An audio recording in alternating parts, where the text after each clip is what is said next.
Waalaikumsalam warahmatullahi wabarakatuh. Baik, para peserta didik semuanya, anak-anak ibu, apa kabar? Sehat? Pagi Bu. Alhamdulillah sehat Bu. Bagus ya, semoga sehat selalu dan tetap semangat ya. Nah, sebelum kita mulai pembelajaran seperti biasa. Ya, Cynthia, coba pimpin doanya, nak. Baiklah, sebelum belajar, marilah kita berdoa menurut agama dan kepercayaan kita masing-masing. Berdoa dimulai, berdoa selesai. Baik, terima kasih Cynthia. Nah, sebelum kita mulai pembelajaran, Ibu akan buka Sigum dulu untuk mengecek kehadiran kalian ya. Oke, jadi nanti Ibu cek kehadiran kalian di bagian yang ini. Kita sekarang di pertemuan 13, sistem sirkulasi darah part 3, bagian ketiga, yaitu materi terakhir dari sistem sirkulasi darah. Apa materinya? Materinya adalah kelainan dan penyakit serta teknologi untuk sistem peredaran darah. Absen, nanti Ibu cek di sini. Sekarang Ibu mau cek dulu absen yang mengikuti Zoom ya. Agustria Wardani, oke bagus. Kemudian Nur Ramadia Fadila, Hadir, Bu. Cynthia, Hadir, Bu. Sri Rahayu, LKPD sudah di-download ya? Sudah di-download kan? Oke. Nah, kalau sudah di-download, sekarang coba tunjukkan ke Ibu. Tunjukkan ke Ibu. Oke, bagus. Oke, good. Terima kasih banyak. Oke, sudah di-download, sudah di-fotokopi. Nah, sudah kelihatan? Udah, Bu. Oke, kalau sudah kelihatan bagus. Nah, sekarang coba Via bacakan dulu ininya, indikator atau tujuan pembelajarannya. Indikator atau tujuan pembelajaran. Setelah melihat grafik peningkatan jumlah pasien penderita gula darah atau diabetes, peserta didik mampu mengungkapkan pentingnya menjaga kesehatan darah. Setelah melakukan discovery learning dengan virtual lab simulasi penderita gula darah, siswa mampu menginterpretasi kandungan glukosa yang terkait pada hemoglobin. Setelah melakukan discovery learning dengan virtual lab simulasi gula darah, siswa mampu mengevaluasi pengaruh pemberian insulin dengan dosis yang tepat terhadap presentasi gula darah pada penderita diabetes. Oke, baik Via. Terima kasih banyak. Nah, ini tujuan pembelajaran kita hari ini ya.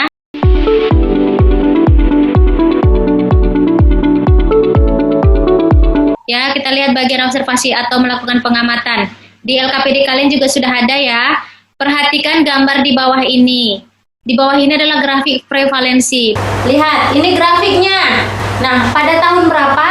Nah, ini adalah data tahun 2019. Data tahun 2019 sumbernya bisa kamu lihat di sini. Nah, ini adalah gambaran keseluruhan penyakit diabetes pada tahun 2019 antara pria dan wanita. Oke, siapa yang mau menerangkan ini? Coba yang paling banyak penderita diabetesnya. Berapa jumlah tertinggi penderita diabetes untuk pria? 70 Bu. Yes. 70 sampai berapa? 79. Benar. Jadi 70 sampai dengan 79 tahun. Bagus ya, yang bagian biru ini pria yang mengalami atau menderita diabetes pada usia berapa tadi? 65 sampai dengan 74 tahun. Berapa jumlah persentasenya? Kita lihat ke samping. Nah, sekarang Ibu mau tanya dulu. Apa pentingnya menjaga kesehatan darah dari sekarang? Apa pentingnya menjaga kesehatan darah dari sekarang berdasarkan data tersebut? Ayo Sabrina. Agar tidak terkena diabetes, Bu. Iya, agar tidak terkena diabetes pada rentang usia berapa? Pada rentang usia muda, Bu. Ya, pada rentang usia muda dan nanti pada usia dewasa ya. Nanti kalian ungkapkan di bagian ini. Nah, sekarang coba lihat dulu. Bagaimana pengaruh pola makan dan pemberian insulin terhadap kondisi gula darah pasien penderita diabetes? Ada yang tahu apa itu insulin? Apa insulin, Nak? Hormon polipeptida yang mengatur metabolisme karbohidrat, Bu. Ya, komponen polipeptida yang mengatur metabolisme karbohidrat. Sekarang Ibu mau tanya dulu, insulin itu adalah hormon yang dihasilkan oleh apa? Organ apa? Yang mana? Pankreas, Bu. Bagus, pankreas. Tapi yang bisa jelaskan apa itu diabetes? Diabetes penyakit yang mengakibatkan terlalu banyak kadar gula dalam darah, Bu. Hormon insulin yang berada di dalam tubuh tidak terproduksi dengan cukup, sehingga bermasalahlah dalam memproses gula darah.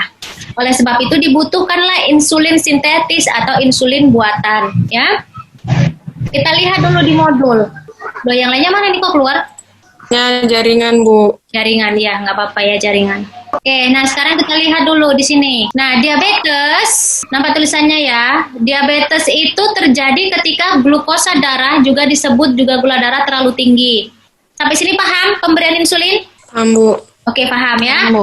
Oke, nah itu fungsi kita memberikan insulin. Nah ini dia, ada yang sebelum makan, ada setelah makan. Itu nanti kita kondisikan. Berikutnya nanti ada kadar HbA1c. Ya, ini Ibu contohkan ya. Ibu contohkan, nampak ini virtual lab kita? Nah ini Andi, Budi, Candoni, Erwin, Ana, Kalisa, Diana, Edivania. Ini tidak semua kamu ngerjakan, Ibu bagi. Oke, sekarang kita lihat di virtual lab-nya. Lihat ini, Ibu tulis namanya adalah Andi. Berapa berat badannya, Gustria? 80, Bu. Oke, karbohidratnya berapa per gram? Sarapannya berapa? 40, Bu. 40. Terus berapa, Gustria? Snacknya? 10. 10. 10, Bu. Lunchnya? Sebelum makan, Bu. Sebelum makan. Berarti coba kita lihat di sini. Ini breakfastnya 8. Jam 8. Berarti di sini sebelum makan 7:45 ya.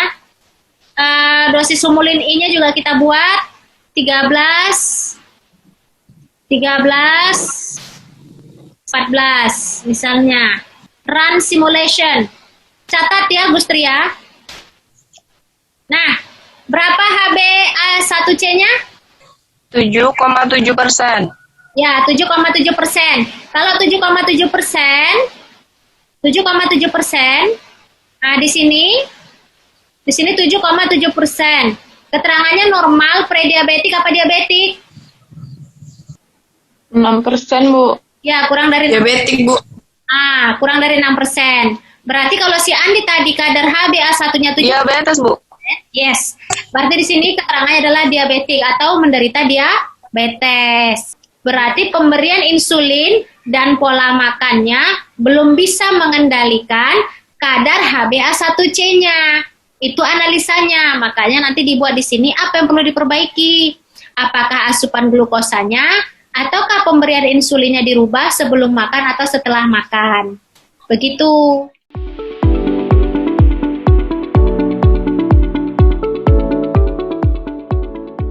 Nah, setelah itu buatlah kesimpulan. Kesimpulan apa yang bisa kita ambil sini, Cynthia? Faktor yang mempengaruhi diabetes tergantung pada asupan glukosa yang kita makan. Bagus. Oke, kesimpulan yang kedua yang bisa diambil dari sini. Penentu kadar gula darah yang berikutnya yaitu pola makan yang salah, Bu. Tadi pola makan yang salah bisa, asupan glukosa bisa. Ada satu lagi tadi? Apa lagi? Waktu pemberian insulin sebelum dan sesudah makan tidak berpengaruh pada HbA1c. Oke, baik. Itu kesimpulan yang ketiga. Apa manfaat menjaga pola makan? Menghindari penyakit diabetes, Bu. Menghindari penyakit diabetes. Yang sebelum jadi penyakit diabetes, yang mau dikontrol apanya dulu? Gula darah, Bu. Betul. Bu. Iya betul. Kadar, nggak usah ragu-ragu nak. Kadar gula darah. Jadi kalau tidak dijaga pola makannya, maka yang paling berdampak adalah komposisi gula dalam darah. Oke, nah sampai di sini ada pertanyaan yang mau dikerjakan. Ini bisa dikerjakan kan? Sisa datanya ya, dikerjakan ya. Oke, baik. Ya, Bu. Kalau sudah selesai semuanya, nanti tagihan LKPD untuk sirkulasi darah part 3 kamu upload di sini. Tugas 13, sistem sirkulasi darah part 3. Sudah sampai sini paham ya? Sampai di sini ada pertanyaan? Sampai di sini ada pertanyaan masalah datanya, bisa diselesaikan kira-kira. Oke, baiklah Ibu tutup ya. Demikian dulu. Jaga kesehatan, tetap di rumah. Ini kondisi cuaca lagi tidak stabil. Selamat siang. Assalamualaikum warahmatullahi wabarakatuh. Waalaikumsalam. Wabarakatuh.